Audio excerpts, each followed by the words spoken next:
All right, we are Hello. live in the Situation Room with Cold Healing, our favorite TikTok anthropologist.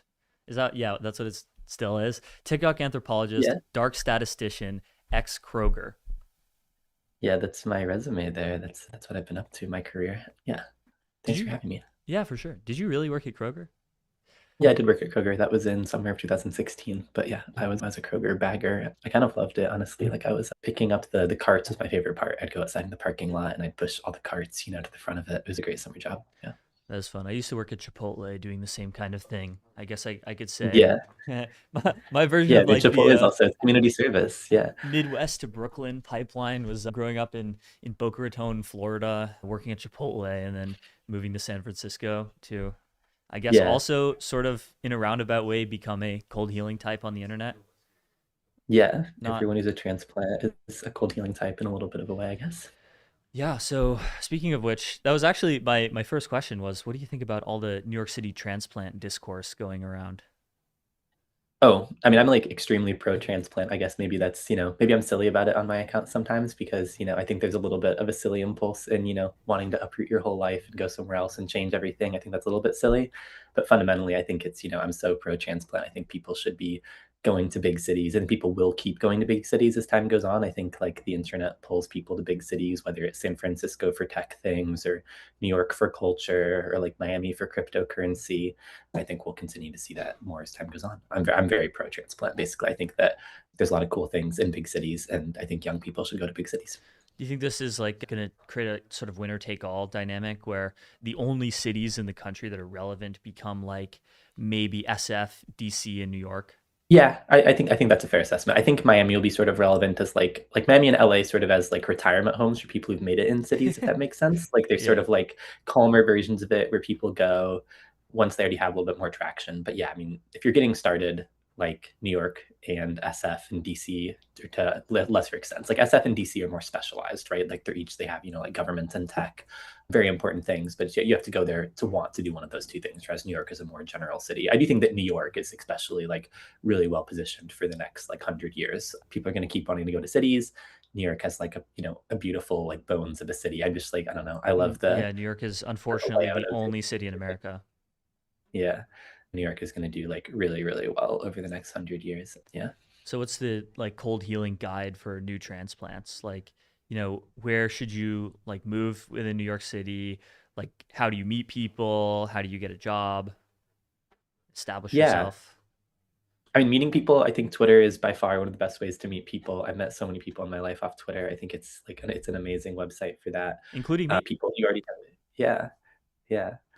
There's just so many really smart people on there, but also people that you have shared interests and shared background with. And the other thing I guess that's great about Twitter meeting is that you have a guaranteed social fabric with them. It's not just like a one-off meeting, like dating apps, for example, or like even using dating apps just to make friends.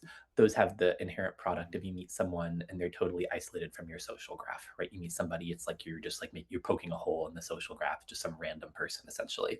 Whereas someone from Twitter, you meet them, it's very possible they've met someone else that you know, and then you sort of can like construct a group of people who all like know and like each other, and that's really cool because you can then like get together with people outside of one-on-one settings. Yeah, so Twitter is, I think, what one of the best social networks. I mean, there's other things too. I mean, people do similar things on Discord. I think is maybe the other kind of social network. I don't think people really do this on TikTok quite as much. I've actually seen a few TikTok meetups more and more. Like I think because just TikTok's getting so big and more established as like a mature platform. But I think Twitter and Discord are like the two where people actually get out and meet people. So yeah, I think leveraging your existing networks on the internet to meet people will be my number one thing.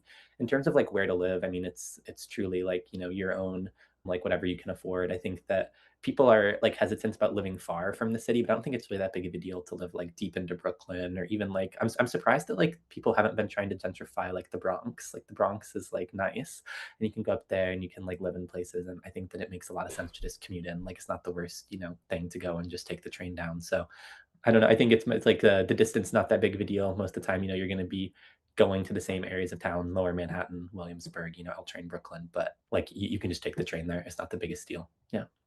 So like, what do you think are some of the most underrated neighborhoods in Brooklyn, Oh Bronx, man. Queens, wherever? Yeah. I mean, like Ridgewood is the up and coming one, really beautiful neighborhood. Like in Manhattan, like Upper Manhattan is really nice. Like Upper East, Upper West, like Harlem, those are really nice areas. Yeah, I don't know. I don't really know as much of like West Brooklyn on the water, but I think Sunset Park is pretty nice. Yeah.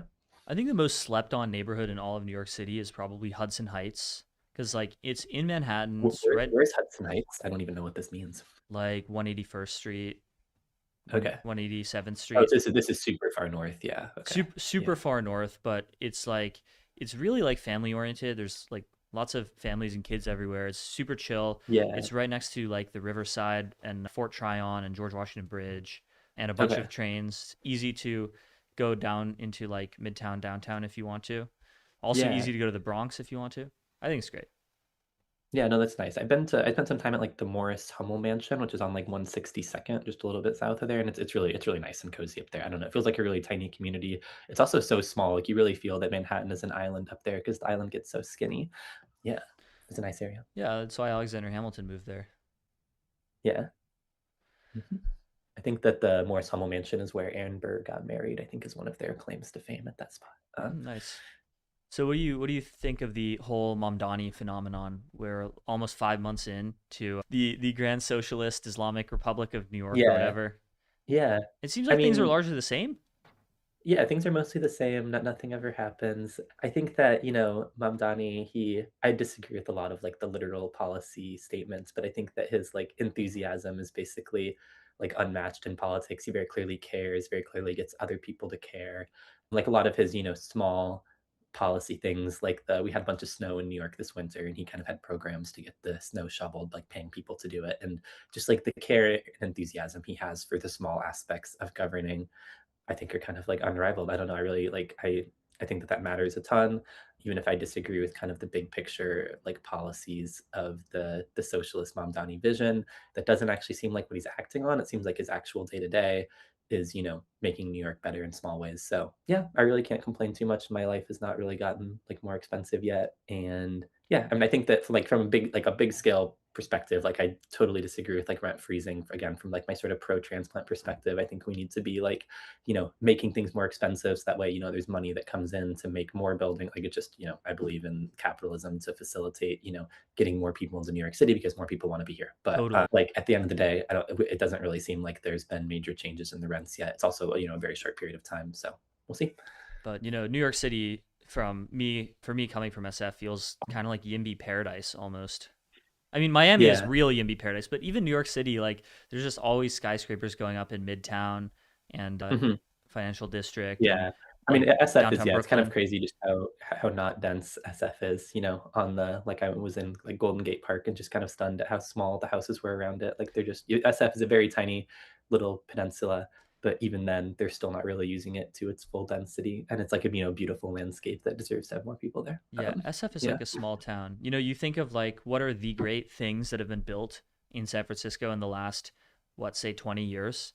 And it's really only Mhm. like one thing, which is Salesforce Tower and Salesforce Park. Yeah. Yeah. Whereas in New I York, love Salesforce Tower. there's just a lot more going on, which I think is good.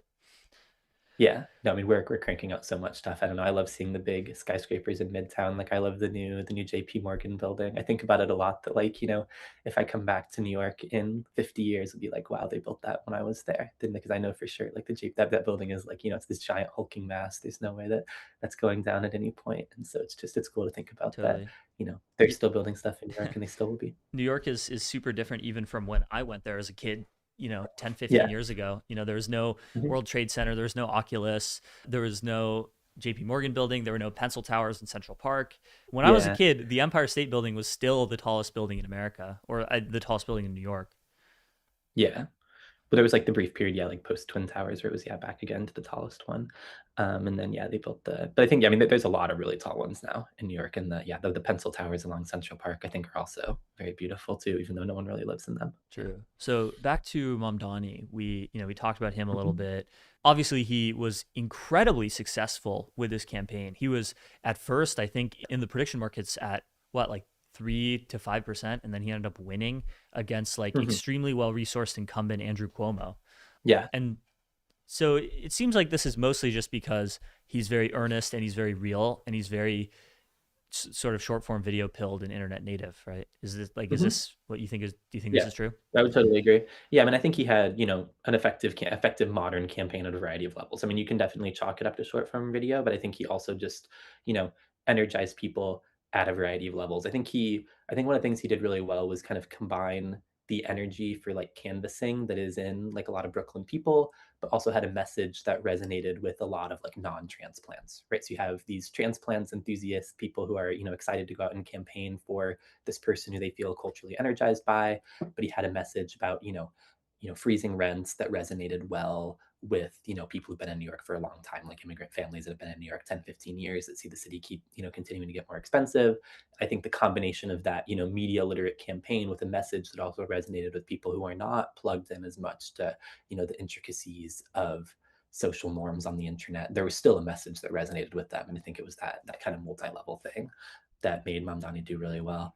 Yeah, I mean, yeah, for sure, a really impressive thing. I mean, I think also like Cuomo did not run a very good campaign on the flip side of it, and that really can't be, fully extracted from it. I mean, we had a very unique situation where he was kind of, like there was still like a general election in New York that was mostly going to be decided that Mamdani was going to win, but it wasn't decided in the primaries. People weren't fully satisfied with the outcome at scale, and I think Cuomo was a uniquely like I think bad candidate that just insisted upon running forward even despite that. Yeah. Why haven't we seen more successful Mamdani copycats, like people who've run the same playbook?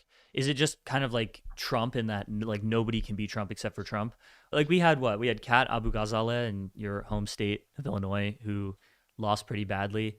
We have this guy Saikat Chakrabarti in SF, who's Mhm. another Mamdani type. He's not doing too well in the polls. Yeah. I guess I would say a little bit like the ground game is probably not nearly as strong. I mean, the ground game for Zoran was just like amazing. Like you would just see it, like people out canvassing all the time in New York. And my guess it's not quite as strong in those cities.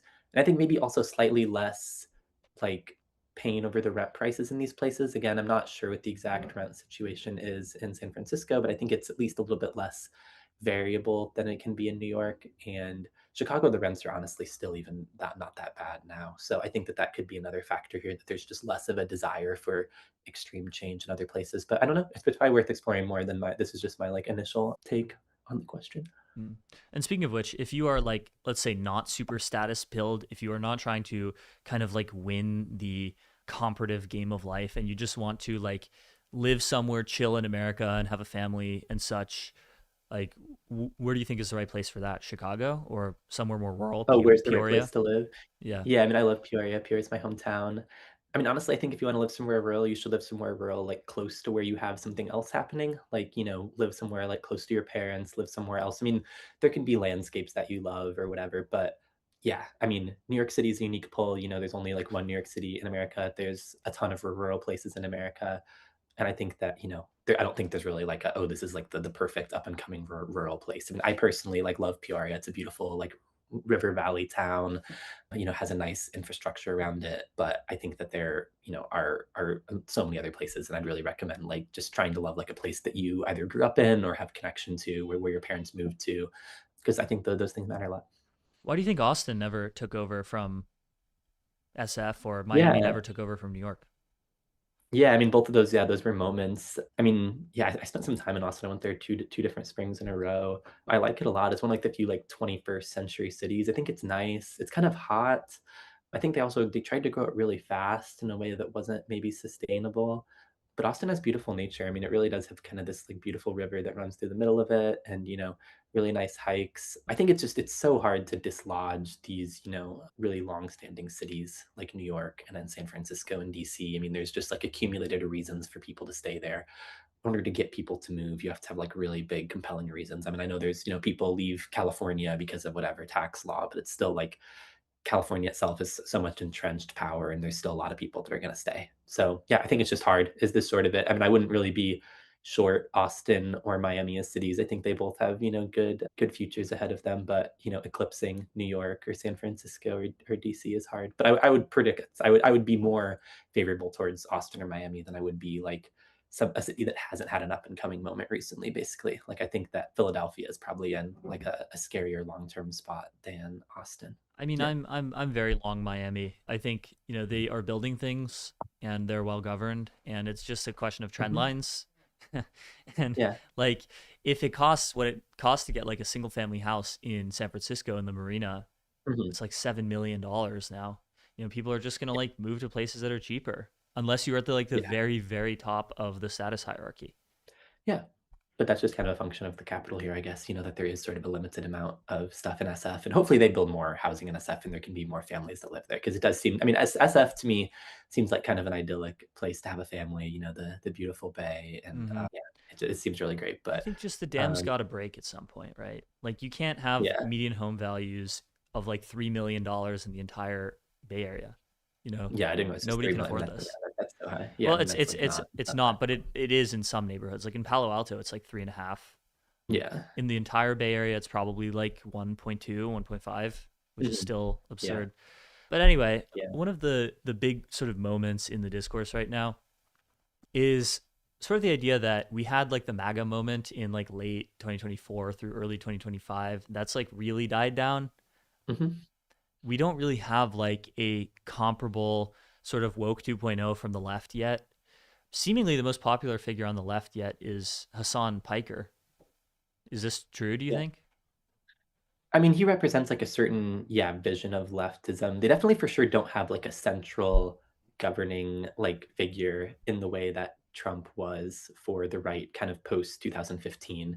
Trump's like rise is still, I mean, it's very surreal, like kind of everything that happened there. I mean, he took what was kind of a party that was in a very bad state, the American right, pre-Trump, very disorganized, didn't really have a vision, and gave them like a person to rally around that, totally changed what the party stood for.